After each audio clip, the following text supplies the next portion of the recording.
telespectador amigo, estamos de volta com o programa Conexão Alfa. Quero te agradecer por permitir que entrássemos na sua casa através da televisão. Um grande abraço a todos os nossos telespectadores e quero aproveitar para fazer um convite. O Instituto de Pesquisa e Tratamentos Humanísticos, além de uma organização de apoio à saúde mental, é uma instituição filantrópica e filosófica, né, Mayusha? Isso. Filosófica. Fala então para o nosso telespectador quais as atividades filosóficas que temos. Tudo bem? Tudo bem, e você? Tudo tranquilo. Todas as terças-feiras, às 19h30, nós temos palestras públicas aqui no IPTH. Você precisa trazer apenas 1 quilo de alimento. Se você não puder vir aqui, você pode acessar o nosso site www.ipth.com.br, clicar na aba rádio, você poderá ouvir as palestras ao vivo diretamente da sua casa. A gente tem também toda sexta-feira às 19h30, todo sábado às 14 horas, as constelações sistêmicas familiares. Você pode vir aqui trazer um tema para constelar, você pode vir apenas ajudar, participar da constelação. E temos também de segunda a sexta e no sábado também atendimento em consultório com o Dr. Celso, comigo e com a Mirella. Pode ligar se você precisar e agendar uma consulta com a gente. Então hoje nós vamos dar continuidade nos assuntos que estamos falando nesta semana sobre a morte. Gente, a coisa mais certa que nós temos, né, Mayusha? A única certeza. A única certeza é a morte, né? Sim. Ninguém escapa. Mas é importante a gente falar sobre esse assunto porque para algumas pessoas parece ser um tabu.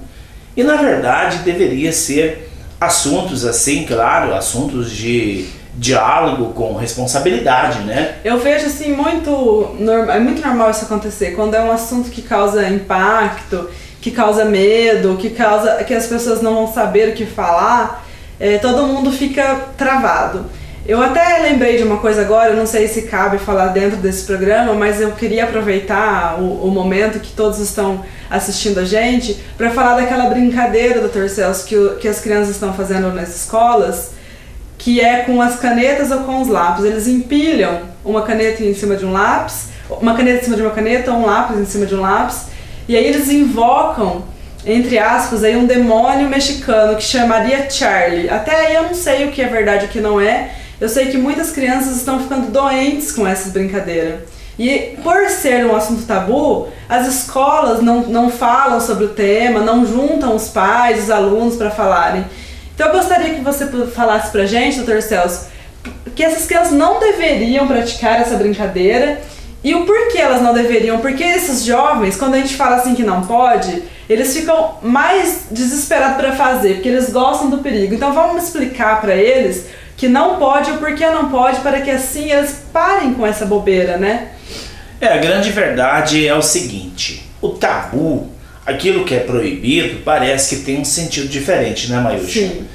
E realmente nós temos presenciados, não só em Apucarana, mas no Brasil inteiro, uma grande avalanche de crianças fazendo essas brincadeiras. Antigamente era a brincadeira do copo, né? Tem do copo, tem do compasso, tem vários artigos aí que eles usam para fazer. É aquela tábua Ouija, eu não sei pronunciar direito. Tem que ter uma tábua escrito sim e sim, não e não, e uns números, e aí precisa ter alguma coisa para indicar, né? Então, sim, e esse último modismo que saiu aí na internet sobre essa brincadeira tem causado muito estrago em algumas crianças, em muitas crianças.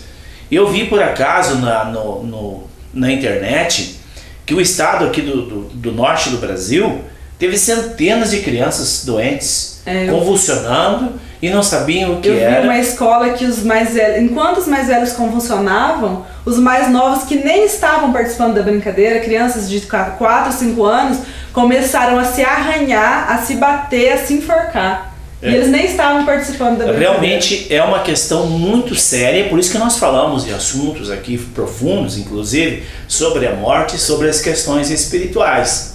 Sobre essa questão da evocação ou invocação de espíritos feitos nesses jogos, são extremamente perniciosos. Essas crianças jovens não têm consciência da gravidade que isso é, e acabam fazendo essas invocações e esses espíritos, legiões de espíritos, têm incorporado nessas crianças. As crianças têm o corpo somático tomado por esses espíritos, uma verdadeira possessão em massa, né, Marilcha? Sim. Uma verdadeira possessão em massa.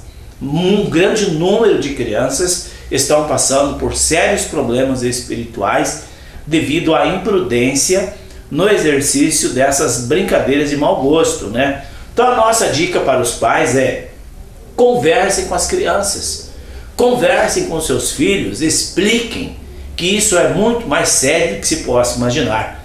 E se precisarem, os colégios aqui do Vale do Ivaí, se precisarem, podem marcar conosco. Nós vamos dar uma palestra para os pais e professores, talvez até para as crianças, para explicar a gravidade que isso consiste, uma invocação de espíritos baixos com grande dano para as crianças, né, Marilcha? Sim, até essas crianças que participaram dessas brincadeiras e aconteceu a possessão, Dr. Celso, se elas não vão a um lugar correto para depois ter um tratamento, esses espíritos acompanham elas pela vida inteira, né? Acompanham. Nós temos casos aqui no IPTH que nós atendemos, por exemplo, a pessoa está depressiva, ou a pessoa recebeu um diagnóstico de bipolaridade, de síndrome do pânico, e quando nós vamos para a hipnose, para expandir a consciência, para ver qual é o pano de fundo do problema da pessoa, nós encontramos lá aos 12, 13 anos a brincadeira do copo. Então a brincadeira do tabuleiro, ou a invocação de espíritos baixos nesses joguinhos, e desde aquele dia as crianças são acompanhadas, ou aquele espírito, aquela alma de vibração baixa está imantado na criança, e depois a criança passa de fase, torna-se jovem, adulto, já numa idade já avançada, e aquele obsessor continua sugando-lhe, drenando as energias, jogando a pessoa numa cama e, na maioria dos casos, jogando para o suicídio. Isso é sério e tem que se pensar muito sobre isso, né, Marilcha? Sim, com certeza. Então você, mamãe, papai, professor que está nos assistindo, aconselhe os seus filhos, seus alunos a não brincarem dessa brincadeira tão perniciosa, né? E, então vamos voltar aqui para o nosso assunto agora do programa, Dr. Celso. A gente ia falar hoje se existe a possibilidade da gente se preparar para a morte. Tem como, quando eu vejo assim que um ente meu já está ficando muito velhinho, a mamãe, o papai, ou o tio, um primo, que está chegando perto do leito da morte, existe algo que eu possa fazer para que eu sofra menos e para que ele sofra menos? Vejam bem, a grande questão é o seguinte: nós já falamos agora há pouco sobre a morte, que é a coisa mais certa que existe. O sofrer pela morte é natural, nós sofremos, não pela pessoa, é um sofrimento egoístico, nós ficamos com saudade, e aí nós sofremos. Agora, é possível encarar a morte com naturalidade? Claro que é, desde que se entenda, a morte não existe, é apenas uma mudança de endereço.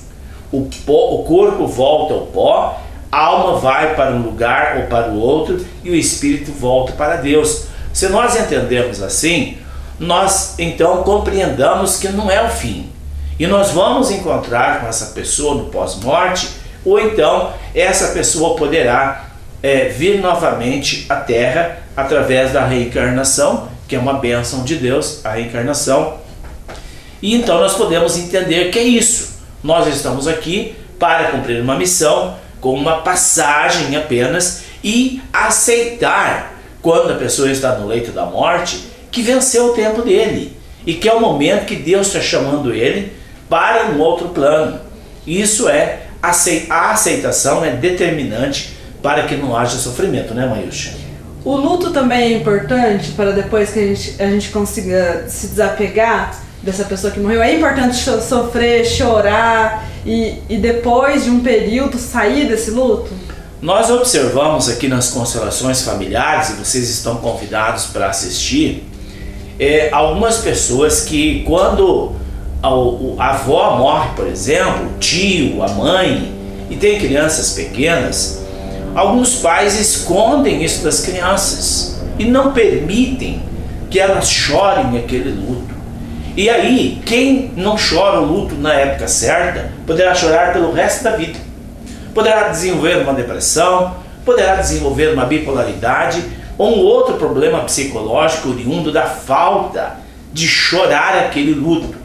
O luto tem que durar 3 dias apenas. Você pode e deve deixar as crianças participar do luto, tá, Maílson? Sim, não deve então ficar fazendo metáforas. Não. A vovó virou uma estrelinha, alguma coisa desse tipo. Tem que falar a realidade. Tem que falar a verdade. A morte é algo natural, a morte é algo que ninguém escapa dela e não existe a morte como final. É apenas uma mudança de endereço, uma mudança para um outro plano. E as crianças vão entender e vão ter uma juventude feliz e não vão precisar chorar este luto para o resto dos seus dias. Como as pessoas que partiram lidam com o sofrimento das que ficaram aqui? Essas que ficam, ai meu Deus, meu marido morreu, e fica chamando. Como que o que já morreu lida com isso? A grande verdade é que a alma, quando desperta do outro lado, ele ouve os seus familiares, ele sente o chamamento, sente a saudade, sente o apego, e muitas dessas almas são desencantadas, tiradas do processo de reflexão. Isso nós podemos ver biblicamente na passagem da pitonisa, onde ela desencanta o profeta Samuel. E Samuel, quando ele vem e conversa com a pitonisa, ele diz claramente, a primeira palavra que ele diz é: por que me desinquietastes? Entendeu? Então assim, quando nós choramos, quando nós não se conformamos com a morte de algum familiar, nós adoecemos e impedimos aquela alma de evoluir para um plano superior, para que ele passe por um processo expiatório e se prepare para o retorno à matéria. Então nós temos que entender, a morte é um processo natural e nós precisamos aceitar que o dono da vida é Deus, e não importa a idade que a pessoa morreu, é o momento dele, é o chamamento de volta, e nós temos que liberá-los, porque se nós não liberarmos, esta alma adoece e nós adoecemos, e o problema pode sair do controle, né, Maílson? Sim, todos esses ensinamentos são extremamente importantes. Então, quando um ente querido está passando por uma dificuldade, já ir conversando com as crianças, já preparar essas crianças para que depois, na hora da morte, não exista esse desespero, esse apego, que fique aqui rezando e chorando para que essas pessoas venham até nós. Exatamente. Tudo isso é importante. É importante conscientizar a família, as crianças, os jovens sobre a morte. E uma questão que falta muito para a nossa sociedade são estudos sobre vida e vida pós-morte. E você é o nosso convidado para todas as terças-feiras, aqui na sede do IPTH, nós falamos sobre os mistérios da vida. E acabou o nosso programa, né, Maílson? Vamos deixar então um questionamento aí para o próximo programa, Dr. Celso. O que é a palavra obsessão? O que chamamos de obsessão? Nós vamos falar sobre esse assunto no próximo Conexão Alfa e você é o nosso convidado para assistir. Clica lá no nosso site www.ipth.com.br, curta a nossa fanpage Instituto IPTH e o nosso canal do YouTube. Até mais! Não perca então, o próximo programa é Obsessão Espiritual. Nós te aguardamos. Grande abraço.